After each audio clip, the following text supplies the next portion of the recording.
Hey guys, it's Pastor Bruce. The focus back in James chapter 4 was on pride. Now in the fifth and final chapter of 1 Peter, it's on humility. Peter begins by encouraging church leaders to serve the flock because God calls them to do it, not for money, power, or fame, and to not think that they can force the people to follow them. The church body is not a dictatorship. The true church leader is going to be a servant leader like Jesus Christ. Most people are going to follow a leader who puts the flock's agenda ahead of their own. Then Peter continues and tells younger people that they need to slow down. They need to trust their leaders and to not get caught up in the arrogance of youth that tends to crowd out Christian humility. I've heard verse 7 of this chapter quoted often, but it needs to be quoted with verse 6 because it's one sentence and one unit.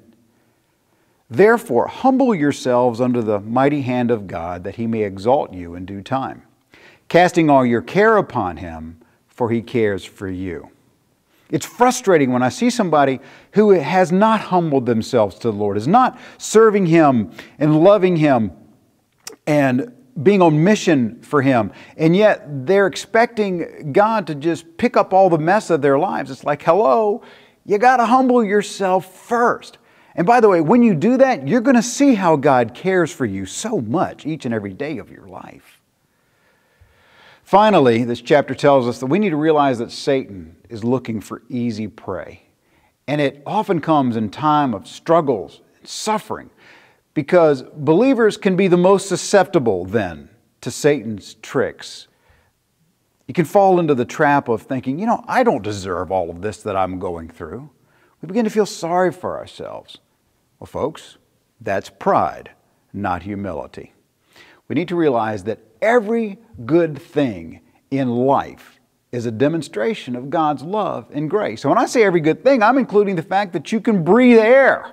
Everything that is good in your life is from God, the Father of lights. We saw that back in James chapter 1. Plus, if we suffer for Christ, that's an honor. Let me finish 1 Peter this way, the second part of chapter 5, verse 12.